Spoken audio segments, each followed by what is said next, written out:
Are we live? We are live. Oh, great. Excellent. Hazel, do you want to?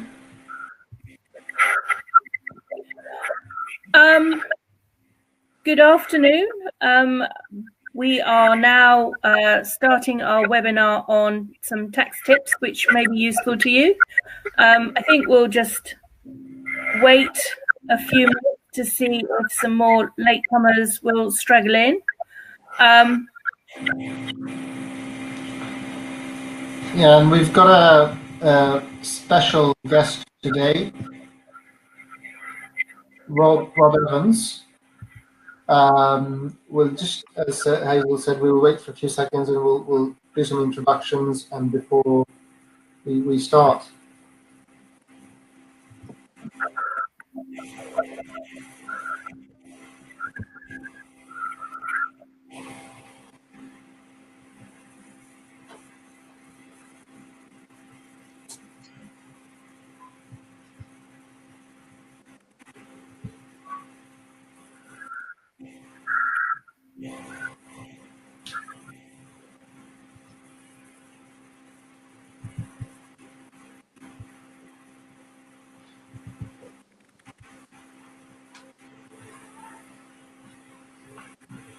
All right, for those that have just joined, with respect, we'll maybe a minute more for people to join, and then we'll make it.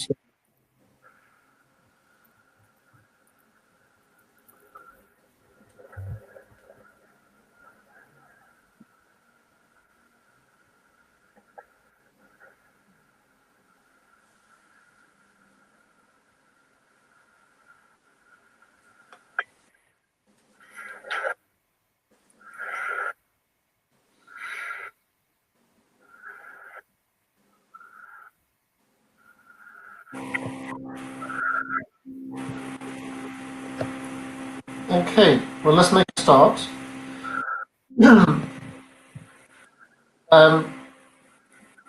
First of all, my name is Jamal Khan. I'm a senior tax partner at the firm, and we've got Hazel Johnson, who's a tax director at Churchill Tax. We've got Usama, who's a senior tax advisor. He's done a couple of presentations with me in the past, so a lot of people would have seen him, and Usama's one of our top technical people. We've got a special guest, Robert Evans, who deals with the properties in the UK for offshore investors. Rob will have a few moments to speak about himself, about what he does. Very interesting and very good contact to have. Once Hazel and Usama have completed their presentation. And today our topic is very, very important, and in fact I got asked the same a question about it yesterday as well. Is about different tax reliefs that apply to properties for onshore, offshore investors, and there are reliefs that are misunderstood or misinterpreted. One of them being somebody asked, one of the forums that I'm on, somebody asked a question. Somebody sold a residential property and is buying another residential property. And can they defer the rollover the capital gains tax? So this was it's a common question. It actually came from an accountant, this question. It's very, very important that this part is fully understood. And I will hand over to Hazel and Sama, who have prepared the presentation, who are actually the brains behind the firm, and I'm heavily reliant on them for the technical input. Over to Hazel and Sama. Okay. I will share my screen with you.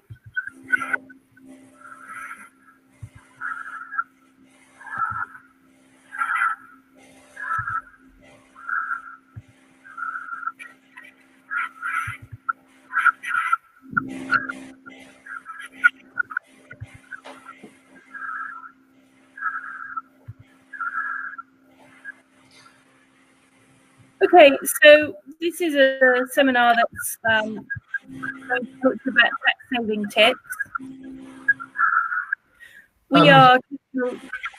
Sorry, Hazel. For me, Yeah. it's coming as if our photos are coming on top of the old image is coming on top of the shared screen. So the shared screen can't be seen properly. I don't know if the other hosts can. Usama, did you have the same? Yeah, it was the same. Okay, Yeah. but I'll try this version.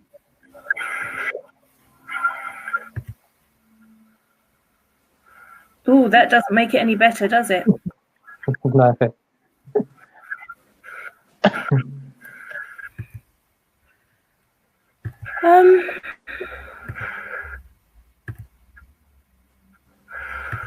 How about that? Is that better?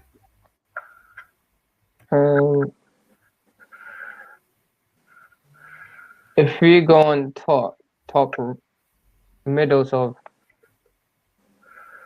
left-hand side, well, I have a blank screen now.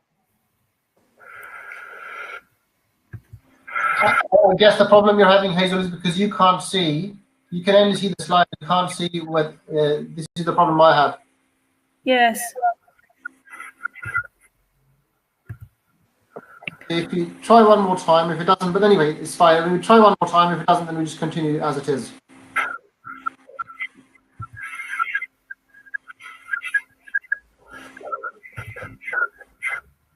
No, it doesn't like it today. Okay, well, I will talk about it, and we can circulate the slides to anybody who's interested afterwards. If we bring up the slides as it was, and then we can.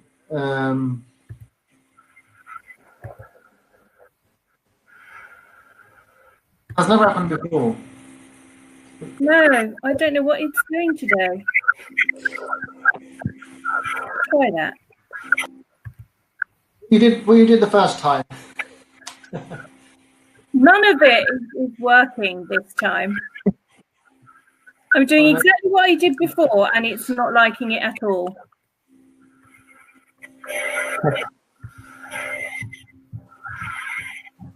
Do I need to try it? Yeah. No, it's just not working for me. Usama, can you try and share, please?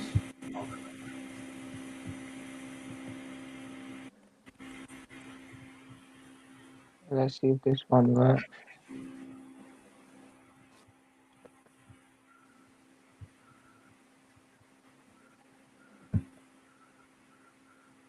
Is it working? Well, we've got tax saving tips. We've got back to the old version that we didn't like.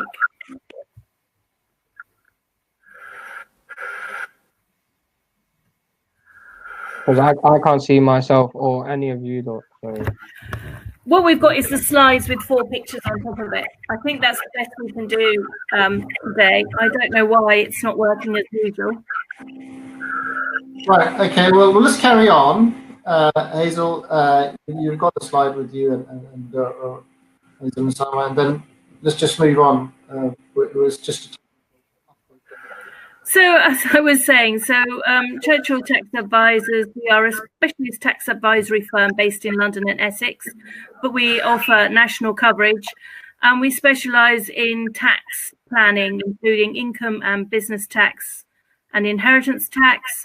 We also do tax investigations, dispute resolution and tax tribunals, and all sorts of complex investigation work, including disclosure of undeclared income. So what we're going to talk about today is top tax tips, and we're going to talk about holdover relief, rollover relief, incorporation relief, and business property relief. So I'm going to talk about holdover relief. So they apply on the transfer of business assets. So normally, if you transfer an asset to someone, either by way of a gift, then what's not commonly appreciated is that you have to pay capital gains tax on that transfer.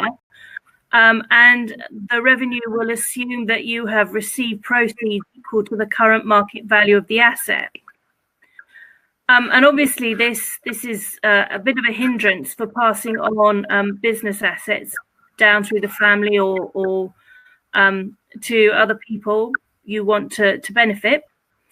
So where you have a business asset or you have company shares which qualify, what you can do is make a transfer to another individual, and the capital gain is calculated, but deducted from the value of the shares or the business asset in the hands of the recipient, so that you don't have to pay capital gains tax, and your capital gains tax bill is handed on to the person who received either the shares or the asset. In the case of business assets, they have to be assets that are used in a trade. And in the case of shares, it must be an unlisted company, and it must be what we call your personal company, where you've got more than 5% of the shares or the voting rights. And the company itself must be trading. So it's got to be providing goods or services, but not things like holding investments. And you use that relief to transfer property development company shares, but it won't apply to property investment companies. Sorry, Hazel, just before you move on, can you guys see that I've moved the video picture images to right thumbnail? Yep. Okay, so it's not covering the screen anymore for everybody. Okay, carry on, please. So I finished talking about holdover relief, and Usama's now going to talk about rollover. Basically, a lot of individual clients and accountants alike seem to get confused with the concept of rollover relief and when it's actually applicable. It's only applied to businesses. You cannot apply it to properties. When you buy a new asset, you use it in your business and you sell it, revenue gives you a favor in terms of you can roll over the CGT, the capital gains, into the new acquired property or business asset. Now the rules are if you do it within 3 years, you can claim the relief. If you acquire it before selling the old asset, it's 1 year before and 3 years after. The business must be a trading business. This is the key. It has to be a trading business, not the investment. When you sell the old assets, buy the new ones, you can transfer the CGT, effectively reducing the base cost of the new asset, allowing you not to pay any tax on the previous sale. Applies to land and buildings, again, trading, plant and machinery, and goodwill. The claim must be made within 4-year period from the end of the tax year where you've sold the asset. It is key. Usually done through a tax return. If you're individual or corporate tax return, you have to inform HMRC that you've sold this previous asset and now you've bought this new one effectively, and what the implications are. So HMRC is fully aware. That's a small one. Over to you for incorporation, Hazel. So incorporation relief is something that applies when you have been running a business as a sole trader. You can include a property business in this where you've got a business partnership, but not if you're sort of holding assets jointly. So if you have a husband and wife who are holding properties together, that's not going to be enough to qualify for incorporation relief. And essentially what you do is you transfer the business and all of its assets except cash in return for shares in the company. Now, again, normally there would be a capital gains tax charge if you didn't claim incorporation relief on the value of the assets transferred to the company. And then the company would take on those assets at their then market value. But when you claim incorporation relief, that capital gain is not triggered. And effectively the base cost of the assets are reduced. So if you transfer your business in return for shares worth £100,000, and you would normally be making a capital gain of 60,000, when you later come to sell the shares and need to work out the capital gain on that, then their cost for capital gains tax calculations is going to be 40,000, which is the 100,000 less the 60,000 gain that has been rolled into the shares by Incorporation Relief. So this can be very valuable as an opportunity to incorporate a business without triggering capital gains tax charges, if that's the appropriate vehicle for you to be conducting your business going forward. Business property relief is an inheritance tax relief, and it applies where you have got a trading business. So this is not going to apply to landlords who have, again, it's an investment business. And to qualify for it, over 50% of the trade has to be devoted to the business. And you can look at that on a basis of turnover, time spent in the business, or profits generated by the business. And it sort of tends to be what we call an elephant test. You will know if you see one, whether you've got a trading business. Because sometimes turnover may be predominantly investment based, but the profits may be more trading related. So it's not the case that those three things will always be all above 50%. And it's just enough if you look at the business overall that 50% is devoted to the trade. One thing to be aware of is that for the purposes of this relief, a cash balance is counted as an investment asset unless it's being held for the purposes of the trade. So if you're holding a cash balance to invest in something, you need to be documenting that, so that if HMRC asks you what that cash mountain is for, then you can demonstrate that you have been holding it for trading purposes. If you have investment assets in the company, but you still have 50% devoted to the trade, what happens is you get 100% business property relief, but the amount on which you are given that 100% relief is reduced by what we call accepted assets. So you get 100% relief, say, on 70% of the value of the company, which is, you know, a silly way of going about things, but that is the way that the calculation is done. So as I say, it's important when you're looking at business property relief that you are documenting decisions so that any cash balances are being clearly held for trading purposes, and that you are able to show that you're devoting the necessary amount of time in the business to generate trading profits. We have the next slide, Usama. So in summary, if you have got a trading business, say you're a property developer, you can look at claiming holdover and rollover relief, and business property relief may be available on the value of the shares in your estate. But if you've got an investment business, say you're a landlord, then these reliefs are not going to apply, and you're going to need to consider different planning techniques. And those are our details and our pictures, so you can remember what we look like. And as I say, we do these webinars sort of monthly, so you can have tax planning and tax updates, and you can subscribe to our YouTube channel and join our live webinars. Thank you, Hazel. Thank you, Usama. It's very useful. The only thing that's missing from the slides is Usama's mugshot. And I think, otherwise, thank you, Usama and Hazel. That's very, very good. Can I pass over to our special guest, Rob Evans?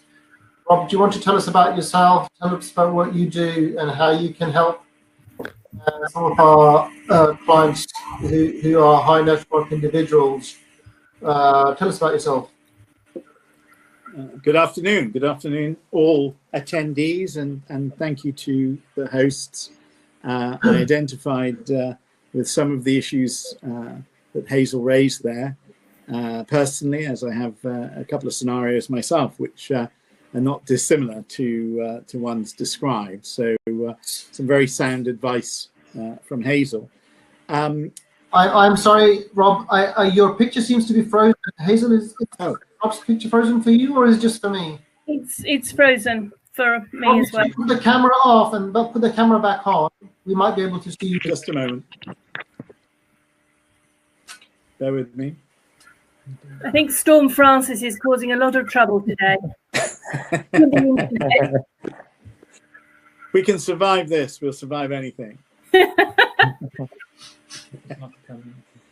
I mean, I think we're having a little problem with the camera. Hope, with the internet. So should I just continue rather than? I have a face for radio anyway, so it's no hardship. We'll keep trying with the camera. I'm probably frozen in some, delightful pose, so it'll be marvelous. Moving on, I think in essence, what you guys do is you allow people who are in a fortunate position to be able to invest in real estate. I mean, my business is focused on London, and your business is one of assisting clients in retaining gains and profits that they've made through their activities. Obviously, you don't just deal in property; you have a broad practice. Our business, we're not an estate agent. We are a property advisor, and we work for our clients, effectively making them more money. In essence, we work on the residential rental side of the business. On average, our clients made something like 9.3% net rental income more. Money in the bank. That's not a notional figure. And we work with Leicester with predominantly about 80% Middle Eastern families. 100% of our business comes through referral from trustees, banks, tax advisors, and lawyers, who are the trusted advisors of these families and individuals. And they come to us because they want to benefit from a better return on those assets. And so on the one side of the coin, we're helping them make more money out of the given asset. And on the other side of the coin, you guys are there to make sure that money made is with them, through ultimate means, obviously. In terms of the other aspects of our business, so we work in acquisition, we work in investment, asset management, so rental properties. We manage clients' private residences, and we also do a provider managed sale. We don't work on any commission. We believe commission has a potential for conflict of interest in the sort of advice we give, which is long-term relationships, and we have no lock-in for our clients. We have a simple 30-day notice. So we presented to clients who have, underperforming assets. The 9.23% net rental income gain that we look at average on last year doesn't include rental increases. That's an addition to that. That's just employing our strategic approach to the asset management. The benefit, of course, the miracle of compound interest means that if you're making incremental, you can deal with things like amortizing your loans and this and that and the other. And we provide under our umbrella a full discretionary managed service for clients' own assets. They don't need to be they're obviously not under our ownership in any structure. They're in whatever structure the client currently holds them, which could be a trust, it could be a company, it could be an offshore company, could be in their private names, or names of children, or etc. So we work, as I say, mainly for single-family offices. We represent currently something like 38 single-family offices who have a range of assets in the UK. We are 100% London-based, and our assets are within London. So we're making them more money, and hopefully you're helping them hang on to that extra few few pounds, which make the investment work. I don't know whether that's comprehensive enough for you. That's fine. So Hello? Rob, thank you. Do you mainly deal I'm with afraid I family can't hear you. offices, or how can clients approach I you? can't hear anything. I'm afraid I can't hear you if you're speaking to me. It's very faint. Oh, am I faint for everybody? That's better. Right. My question was: do you mainly work with family offices, or are you?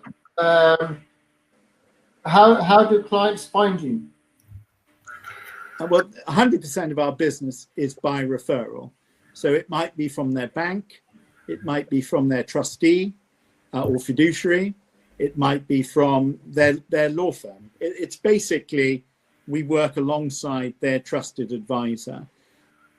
In our service, you know, the strategies we employ for the clients are not elitist, in the sense that we have clients, if we have a referral, we honor the referral. So we have clients who are obviously single family offices and would be well-known names in the global business community. But we also work for people. I mean, we have one situation where we have an employee of one of our family offices who has bought their first studio flat as part of their own planning, and we handle that for them as well. So we also work for sort of perhaps heart surgeons or a sort of range of people. So it's not exclusively for single family offices. That's probably the majority of our clients, because it's usually where we can demonstrate the best returns in terms of cash and performance of the asset. You know, and our, you know, it works for a £400 a week property as well as a £4,000 a week property, and it's just we're sort of not exponents of the percentage gain, as it were, with regards to real estate, which we feel punishes the larger client, really. So we're a sort of brought in by their trusted advisors when they feel that they should be getting something more than what's available on the high street. And you know, we have a way of working, we have a position in the marketplace, and you know, we have you know, I won't go into it here, but in effect, the way we structure it is sort of come from over 30 years that I've been doing residential property in central London, and just the knowledge to you know, devising a better way of dealing with the client's assets to deliver more money to them, because it can be very costly, and you know, when yields are 3.5%, you need to make sure you can hold on to as much of that money as possible. Sure. Thank you very much. Now, if the audience has any questions to Usama and Hazel or to Rob, please put them in now. We've got one question. Hazel, I think Usama's answered it already, but Hazel, do you want to cover that? Sorry, Usama, can you cover that for the wider audience? Yeah, so the question was rollover relief. How much of the proceeds from the sale need to be reinvested to qualify? Now, written, the answer is, and any amount would qualify, as long, but the rollover relief will be restricted based on the sale proceeds. So if you want the full relief, you need to reinvest the whole amount of the sale. Otherwise, it will be partly restricted. Again, this depends on how much you reinvest. There's a formula that needs to be applied. Can you give some numbers, Usama, in terms of just a numerical example, please, just so that audience is clear? Sure. So if you have, say, a capital gain of £50 or 50,000, whatever you want to call it, and the sale proceeds you got was 200,000 for the previous sale. Now, if you're reinvesting 200,000, then the full £50 that the capital gain will be rolled over into the base cost of the new shares. or the new asset. But if you invested half, then half will be taxed straight away, and the other half will be rolled over into the cost of the new, again, asset or shares. That's how the rollover relief works. It's slightly different to holdover relief, where it's frozen. It's called frozen relief, where you've got 3 conditions. But with rollover, it's simpler, which effectively reduces the base cost of the asset going forward. So there's no time limit to it, whereas holdover relief is a time limit that applies. Again, it depends on what sort of reinvestments you're making, either in business asset, whether it's land and building, or it's a fixed plant and machinery that you're investing, or in goodwill for that matter. So you have to be careful with what you're reinvesting it, so that you can benefit in the long run. The point that I've got another question which comes to the same, is that it has to be a business asset. I've just received a message from somebody say, I have 15 buy-to-let. This is the message that I have 15 buy-to-let residential properties. If I sell one, will it be seen as a trade? First question. Secondly, if I sell one property, can I defer the capital gain if I buy another property? No, if he's holding the properties as investment, then it's an investment business. Therefore, no rollover or holdover relief available. But if that's his business of buying and selling properties, then we can look into, again, if it's just a one-off transaction, there's something called badges of trade that you need to look into in order to check what qualifies as a trade. Investment properties usually do not, unless you're a property developer, in which case, yeah, it can be looked into as holding stock or a business asset. But again, if it's just 2 individuals or 1 individual owning property and you're selling a property, there is no relief available unless you live in a property which is completely different. Right. Okay. Does the position change for only offshore investors? That's the next question. I think the question I have is the new rules have been introduced for offshore investors for stamp duty, etc. Have you had a chance to look at that yet, or? Well, the first thing to be said about the new rules for offshore investors with the stamp duty land tax surcharge, which comes in sort of next year, is that the rules for residents are going to be different from the rules of residents for income tax and capital gains tax. So that the rules are still in draft at the moment, but you could face the prospect of not being resident for income tax or capital gains tax purposes, but possibly being residents for stamp duty land tax, and apparently vice versa. So the rules are still sort of being considered, and there's a consultation underway, because it doesn't really make a lot of sense to have those 2 rules being so widely different. But those that's the position currently. So if you've been taking advice on your resident status for income tax, and you know how many days you can spend in the UK and your connecting factors, those rules will probably not be the same for stamp duty land tax next year. And you could find yourself in a very different position.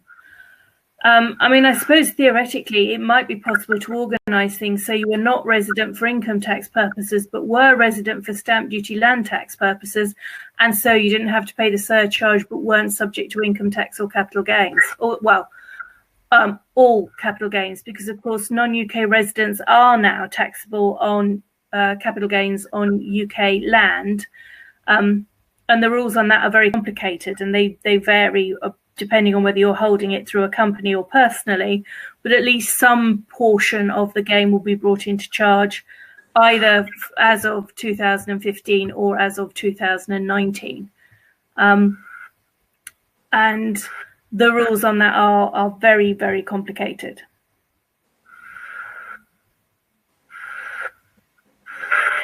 Well, if you've got any more questions from the audience, I think